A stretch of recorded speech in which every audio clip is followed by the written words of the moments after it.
동안 변하셨습니까? 남자분의 손에서 그래도 이제서 그래도 이렇게 고운 소리가 오다니 놀랐습니다. 블루시라고 하는 이 악기 소리를 들으면 잔잔하게 흐르는 강물 위에 반짝반짝 빛나는 반사되는 햇살, 그걸 뭐라고 그러지? 음파? 은파라고도 할 수 있고, 그 윤슬이라고 이름이 있습니다. 물 위에 반짝여서 반사되는 그 부서지는 햇살을 윤슬이라고 이렇게 하는데요. 이 플루 소리를 들으면 그런 환상이 되면서 또 마음에 평안함이 있는데요. 아주 아름다운 찬양으로 내 마음의 기쁨을, 우리 하나님께 영광을 돌려주셨습니다. 하나님께서 눈을 지그시 감으시고 편안하게 들으시는 모습이 상상이 되시나요? 하나님께서 우리 찬양을 들으셨을 줄 믿습니다. 오늘 나눌 말씀의 본문은 우리가 함께 미리 봉독을 했기 때문에 대단히 관계가 깊은 오늘 나눌 말씀의 결과, 이 말씀의 원인이 근거가 오늘 나눌 말씀인데요. 앞에 현수막에 붙은 이 말씀을 같이 좀 읽어보겠습니다. 위에 검은 글씨하고 노란 글씨까지 다 함께 준비되셨습니까? 그리고 시작.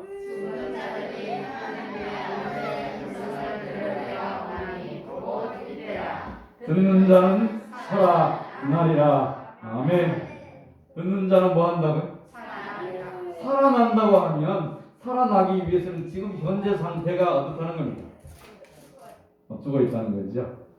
죽었거나 거의 죽은 상태이거나 그럴 때에 어떤 치료나 힘이나 약이나 영양에 의하여 힘을 얻고 활력을 얻고 생명을 얻는다는 말씀입니다.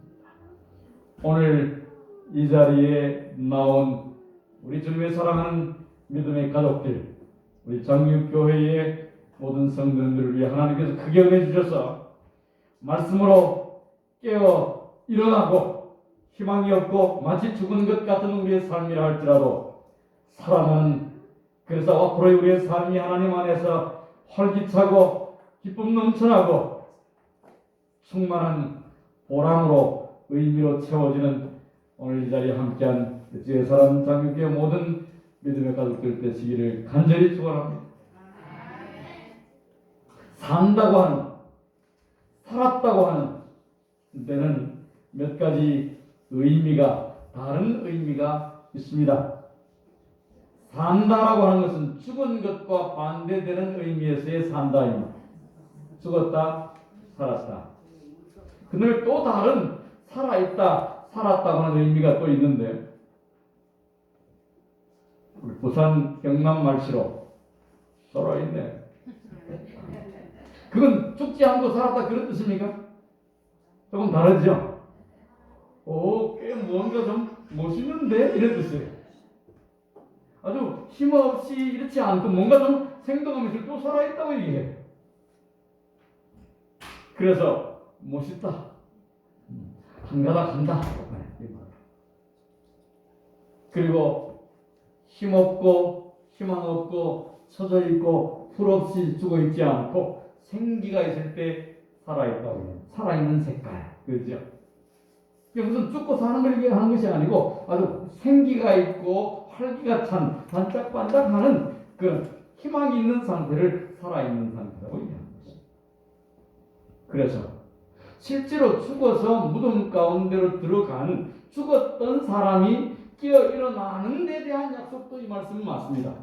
죽은 자들이 언젠가 반드시 살아서 깨어서 일어난다고 하는 약속이지요.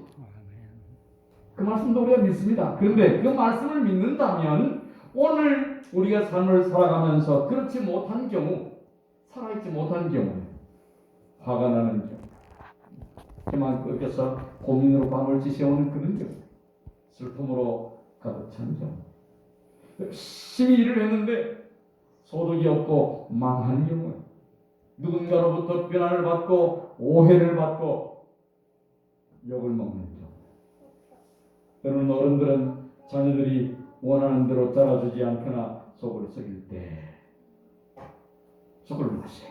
그렇지. 그럴 때에도, 도무지 희망이 없을 때에도, 화가 날 때에도, 승질이 날 때에도, 부끄러울 때도, 창피할 때도 하나님의 말씀을 들으면 깨어날 때가 언제라고요? 바로 이때나. 이때 언제? 언젠가 다른 이때가 아니고 지금 우리가 하나님의 말씀을 들음으로 우리의 마음에 희망이 다시 살아나고, 도무지 용서할 수 없을 것 같은 분노의 마음이 우리를 여러 날을 여러 시간을 우리의 삶을 지치게 했더라도 하나님의 말씀으로 깨어 일어나게 하는, 죽은 자들이 살아나는 그 평안.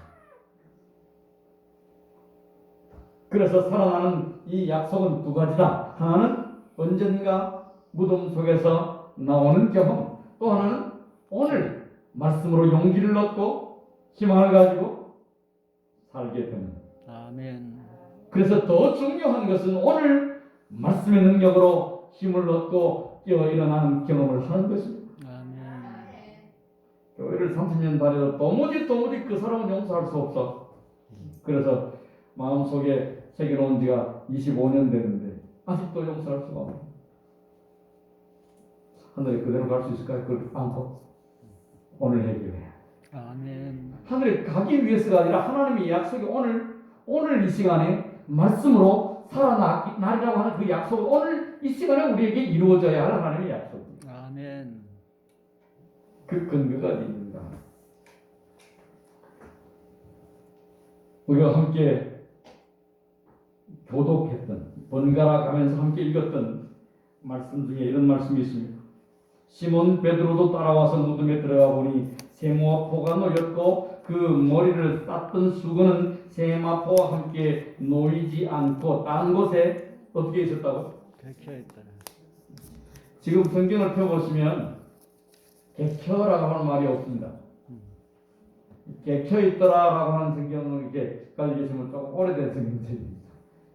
개역 성경이라고 하는, 그리고 오랫동안 모든 교인들이 즐겨보는 그 성경은 따로 객혀있더라고 되어 있고, 요즘 이렇게 보는 성경은 번역을 조금 이렇게 현대화하다 보니까 객혀라고 하지 않고 따로 거기 다르게 된 성경 한번 찾아보시죠.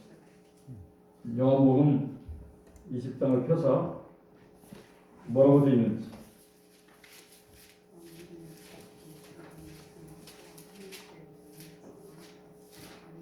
이 20장 7절에 한번 찾아보시죠. 뭐라고 되어 있나요? 다 객혀되어 있습니까? 객혀라고 되어 있는 책은 아주 오랫동안 성경을 잘 보관을 하고 보신 분이에요. 노여라고 되어 있죠. 노여. 최근도 아니고 꽤 한 5년, 어쩌면 10여 년 안에 성경을 새로 구입하셨거나 그 이후에 나온 성경을 보시는 분들은 노여라고 되어 있습니다. 근데 노여는 그냥 놓여 있는 것이고, 객혀라고 하는 말은 그 속에는 무엇인가 누군가가 그 천을 접고 딱 어떤 지정된 장소에 정돈해서 놔둔 느낌이 있습니다. 그래서 사실은 이 말씀의 의미는 옛날 번역 객혀라고 하는 의미가 더 우리에게 교훈을 주고 좀 더 정확하게 원문을 번역했다고 볼 수 있습니다. 이 객혀라고 이 말이 요즘 현대 말에는 조금 어렵고 요즘에 조금 어울리지 않는다고 노여라고 번역을 했지만 실제로는 객혀라는 말이 더 우리에게 좋은 의미를 주는 것입니다. 예수님이 죽음 가운데서 부활해서 이쪽 나라 사람들은 사람이 죽으면 장례를 지낼 때 우리나라하고 좀 다르게 어떻게 장례를 지냈을까요? 몸을 지신을 잘 닦고 싸는 건 우리하고 비슷합니다. 모양은 좀 다르지만 그런 다음에 우리는 땅 속에 흙 속에 사람의 시신을 묻거나 요즘은 화장을 해서 뿌리거나 나무 밑에 수목장을 이렇게 하죠. 근데 이쪽에 예수님이 사실 이쪽에는 사람이 죽으면 그 시신을 잘 싼 다음에 어디에다 넣어뒀을까요? 동굴 속에 넣었습니다. 근데 그 동굴을 한 사람만 하는 것이 아니고 가족들, 조상들 아주 오래전에 할아버지 뭐라고 그러나 할아버지가 돌아가시면 거기에 모시고 그 다음에 또 그 다음 할아버지가 돌아가시면 또 거기 모시고 이렇게 가족들을 한 곳에 모시기도 하고 그랬습니다. 그러다 보니까 사람이 죽어서 시신이 되고 시간이 지나면 반드시 몸은 부패하죠. 썩어서 냄새가 나요. 그래도 냄새가 나긴 하지만 장례를 지낼 때에 몸에 곳곳에 아주 진한 고급 향료를 많이 넣어서 몸을 잘 싼 다음에 그 무덤 동굴 속에 넣어두었습니다. 근데 예수님은 금요일 저녁에 돌아가셨어요. 금요일 오전에 십자가에 달리시고 6시간 동안 무덤 위에 달려 계시다가 저녁 해질 무렵에 운명하시고 돌아가셨습니다. 그래서 급하게 그날이 무슨 요일이라고? 금요일 이제 해가 지기 전에 돌아가셨기 때문에 안식일에 시신이라 할지라도 나무 위에 달려 있는 것이 불편하고 또 장례를 지내기에는 시간이 많이 걸리기 때문에 급히 예수님의 시신을 내려서 장례를 우선 치는 것입니다. 그랬다가 미처 넣지 못한 향료를 넣기 위해서 무슨 요일에? 이제 안식일이 지나고 나서 일요일 이른 아침에 해가 지기 전에 그렇죠. 일요일 아침 해가 미처 떠오르기 전에 아직 어두울 때라고 성경은 적고 있습니다. 23절에서 그때 마리아라고 하는 사람과 또 다른 몇 사람들이 예수님의 무덤에 가서 향료를 넣기 위해 가봤는데 문제가 생겼습니다. 딱 갔는데 무덤 안에 시신을 넣고 그 입구를 큰 돌을 굴려서 입구를 딱 막아 두었는데 가보니까 돌이 옆으로 치워져 있어요. 이상하다는 생각을 하고 가까이 들어가 봤는데 무덤 속에 마땅히 있어야 할 예수님의 몸이 없는 거예요. 무슨 생각이 들었을까요? 아, 누가 예수님의 시체를 훔쳐갔구나. 그래서 걱정이 되고 슬프고 그랬어요. 사실은 예수님께서 어떻게 했어요? 살아. 그래서 결국 이 무덤은 빈 무덤이 된 것입니다. 무슨 무덤이? 빈 무덤. 무덤이 비어있는 것은 좋은 일일까요? 안 좋은 일일까요? 원래 사용하지 않아서 비어있다면 안 죽었으니까 좋은 일이 무덤이 비어있다면 좋은 일. 그런데 죽어서 장례를 치렀는데 무덤이 비어있어요. 지금 좋은 일인가 안 좋은 일인가? 안 좋은 일을 하긴 조금 그런 것 같긴 한데 안 좋은 일을 봐서 그래요. 그 속에 시신이 있다고 하는 것은 죽었다고 하는 의미고 시신이 없다고 하는 것은 죽지 않았다고 하는 의미이긴 하지만 예수님이 돌아가셨기 때문에 시신이 있어야 맞아. 근데 무덤이 비어있는 것입니다. 예수님은 죽어 있지 않고 부활하셨다. 우리의 믿음은 기독교의 시작은 여기에서부터 출발합니다. 예수님께서 만약에 돌아가시고 죽고 그냥 끝났다면 우리의 믿음은 헛것입니다. 언젠가 말씀으로 또 지금 오늘 우리가 말씀으로 깨어 일어난다고 하는 그 근거와 그 증거와 그 확실한 약속이 어디에 근거하는가? 예수님께서 죽어서 무덤 가운데 갇혀있지 않고 어떻게 했다는 거예요? 부활하셨기 때문에 무덤이 비어있다고 하는 것입니다. 이것은 오늘 우리뿐만 아니라 그 당시에도 놀랍더라고도 표현할 수 없는 무엇으로도 표현할 수 없는 가장 좋은 이것보다 더 좋을 수 없는 최고의 선물이었지만 마리아와 또 다른 사람들은 실망했습니다. 오늘 우리가 살면서 실망하고 화나고 슬프고 걱정하고 염려하는 많은 경우들이 있는데 종종 우리는 내가 기대하는 것들이 채워지지 않아서 비어있을 때 힘들다, 슬프고 고통스러워. 근데 오늘 우리가 좀 생각해 볼 것은 비어 있을 때에 그것이 얼마나 큰 축복인가 하는 것입니다. 우리가 그것을 잘 알아채지 못해요. 마리아와 예수님이 살아나셨다는 것이 얼마나 좋은지 모르고 비어 있는 것 자체로 슬퍼했습니다. 야구 선수들이 투수도 마찬가지지만 치는 야구에는 몇 가지 이렇게 뭐라고 그러지 하는 일이 좀 다른 선수들이 섞여 있죠. 야구는 주로 공을 배트로 치는 운동이지만 모든 선수들이 치기만 하는 것이 아니고 던지는 사람도 있고 던진 걸 받아주는 사람도 있고 친 거를 잡아서 수비하는 사람도 있고 구경하는 사람도 있고. 그 야구 선수 중에 무슨 연봉을 1년에 수십억씩 뭐 심지어 1년에 몇 백억씩 이렇게 받는 사람 중에 투수가 주로 많이 받긴 하지만 타자도 말이죠.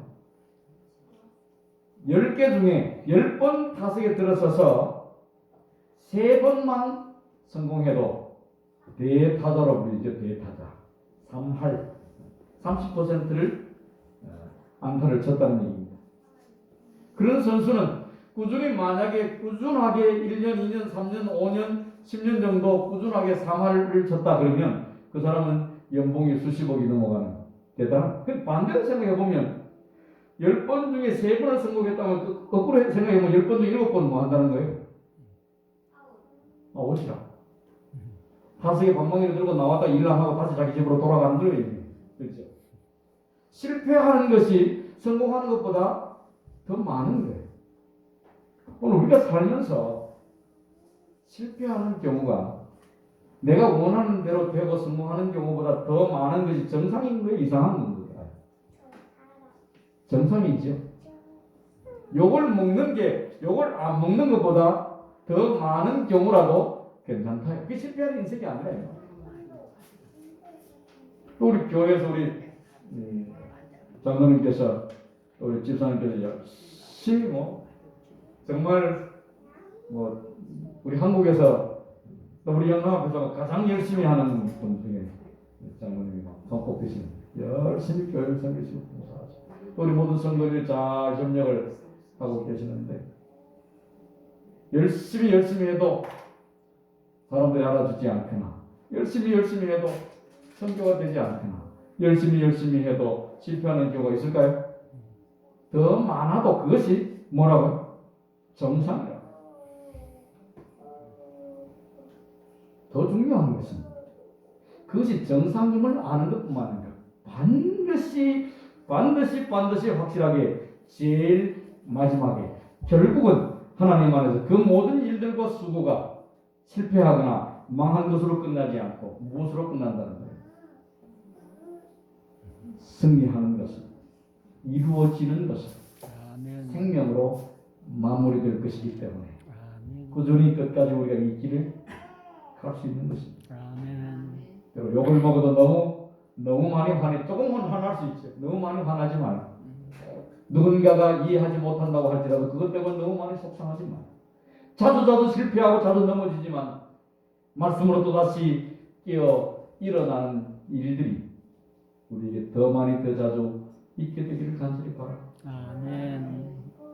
이 지구의 역사도 텅 빈 것에서 출발했습니다. 창세기 1장의 앞부분을 보면 하나님께서 태초에 하나님이 천지를 창조하시는데 땅이 뭐하고? 공허가 무엇입니까? 텅 비었다는 게 아무것도 없다는 거예요. 우리 마음이 텅 빌 때가 있지요. 공허하고 그 다음에 혼돈한 게 또 무엇입니까? 질서가 없고 뒤죽박죽이고 엉망진창이라는 얘기예요. 이 지구 역사의 시작이 그랬습니다. 공허하고 혼돈하고 어둠이 깊은 어둠 가운데까지 끝이 보이지 않고 희망이 보이지 않는 캄캄한 상태를 의미합니다. 지구 역사가 그렇게 시작이 됐어요. 하나님이 오셔서 빛을 밝히시고 질서를 잡으시고 무의미한 것의 의미를, 무존재하던 것의 존재를, 어떤 것을 있게 하시고 무생명을 생명으로 바꾸어 놓으셨어요. 예수를 믿는다고 하는 것이 그런 것이에요.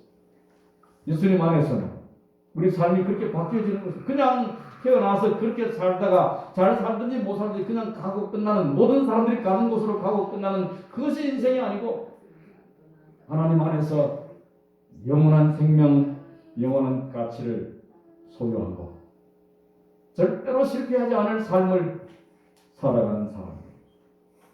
오늘 우리 주일뿐만 아니라 우리 함께한 아이들, 저랑 똑같은 이름을 가진 아저씨도 한 분 있지? 어떤 아저씨는 저랑 이름이 똑같아가지고 깜짝 놀라는 저기 났을 때. 이런 어리다기보다는 앞으로 삶이 조금 더 우리보다 많이 남아있을 수 있는 우리 아저씨들이나 어린 아이들뿐만 아니라 우리 이 사람 이름이 뭡니까? 하림. 하림이. 아, 그 하림이라고. 하림이가 제일 막내인가요? 지금 현재로서. 하나님께서 크게 복 주시기 바랍니다. 아멘. 우리 이런 아이들이나 어른들이나 할지라도 절대로 우리의 삶을 하나님의 손에 맡기면 실패로 끝나지 않는다는 거예요. 그걸 믿는 것은 얼마나 좋은, 신나지 않습니까? 열심히 살아도 성공할지 않을지 모른다고 하면 살아야 될지 말아야 될지 고민해 봐야 될지 몰라요. 그래도 살아야 하지만 우리의 성공은 약속되어 있는 것입니다. 예수 믿는 사람은 절대로 시련의 과정은 있지만 실패나 멸망은 없다는 것입니다. 아멘.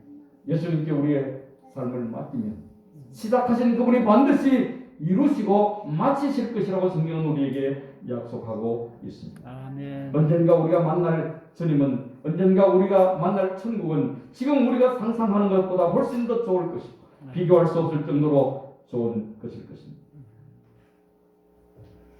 또 우리가 기대했던 좋은 것이 무너질 때도 실망하지 말아야 하고, 아멘. 혹 당연히 여겨졌던 나쁜 것이 없을 때도 놀라거나 당황할 필요가 없다고 하는 것입니다. 비어있는 다른 한 가지만 더 얘기하겠습니다. 바로 침례식을 해야 되기 때문에 한 가지만 더 얘기하겠습니다. 요한복음 21장 3절에 보면 빈 배 이야기가 나옵니다. 예수님이 돌아가셨습니다. 제자들이 실망했습니다. 그래서 제자들이 뭐라고 그랬습니까? 뭐 하러 가자? 고기나 잡으러 가자. 그날 밤에 고기를 잡을 때 열심히 잡았을까요? 아닐까요? 열심히 잡았지. 예수님은 돌아가시고 마음이 너무 허전하고 슬프고 앞이 막막하고 모든 게 다 무너진 상황에서 고기나 잡으러 가서 고기 잡는데 열심히 눈에 불을 켜고 잡았을까요? 어쩌면 그물을 내렸다 올렸다 했는지 모르지만 고기 잡히는 데는 관심도 없었어. 그러니까 더 비어있어서 고기 잡힐 리가 없어요. 열심히 잡아도 고기가. 제가 몇 년 전에 예수님의 제자들이 고기를 잡다가 못 잡은 여기 한번 가봤습니다. 혹시 하고 아침에 일찍 갔는데 어떤 어부라기보다는 취미 삼아 하는 것 같아요. 그 투망을 던져가지고 고기를 잡고 있었습니다. 뭐 큰 고기는 아니고 자그마한 손바닥보다 작은 요런 고기들을 여러 마리 잡아서 바켓에다가 이렇게 담고 있었는데 우리나라로 치면 붕어 비슷한 그런 얼룩무늬가 조금 있는데 붕어 비슷한 그런 고기, 일명 베드로 고기 이렇게 이름이 붙여진 그런 고기를 잡고 있었습니다. 예수님 제자들이 베드로를 중심으로 별로 잡을 마음도 없었지만 밤이 새도록 그물질을 하고 날이 샜습니다. 날 샜어요. 인생이 끝난 것입니다. 볼장 다 본 것입니다. 날이 새는데 그들의 손에는, 그들의 배는 피어 있었습니다. 이게 지금 실망스러운 상황입니까? 아주 그냥 기쁜 상황입니까? 실망스러워. 그들이 고기를 잡을 마음이 있었든지 없었든지 밤을 새워 고기를 잡았는데 한 마리도 못 잡았어요. 실망스러운 순간. 그런데 그때에 날이 밝아오는 바닷가에 예수님이 계셨습니다. 예수님 그때 뭐 하고 계셨을까요? 고기 굽고 계셨어요. 그죠? 불을 피워놓고 떡을 굽고 생선을 굽고 계셨어요. 그걸 발견한 제자들이, 그걸 발견한 베드로가 고기가 잡혔는지 안 잡혔는지, 배 물칸에 고기가 몇 마리 들어있는지 안 들었는지, 밤새 내가 고생했는데 빈손이라고 하는 거기에 관심이 더 이상 없었습니다. 예수님은 이미 일찍이 부활하셔서 바닷가에 서서 생선을 굽고 계신데 제자들의 배도 비었을 뿐만 아니라 그들의 마음은 여전히 비어 있었습니다. 그들의 마음에는 화가 가득 차 있었고 그들은 실망으로 충만했고 그들의 얼굴은 수심으로 눈물로 가득 차 있었습니다. 고기가 몇 마리 잡았든지 안 잡았든지 관계없습니다. 그들의 비어있는 배는 예수님께서 이미 살아나셔서 사망이 아니라 생명으로, 절망이 아니라 희망으로 그 바닷가에 서서 제자들을 기다리고 있는 상황이었음을 우리는 기억할 필요가 있습니다. 우리가 살아가는 동안에 우리의 삶이 얼마 남았는지 잘 알 수 없지만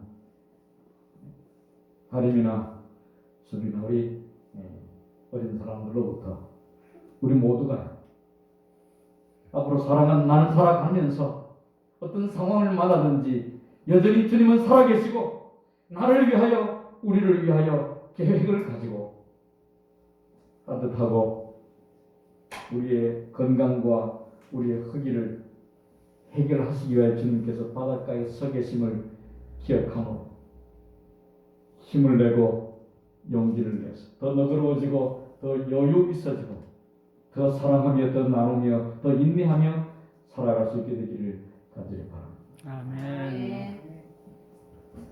우리 김나라 주비에게 몇 가지 질문을 좀 하겠습니다.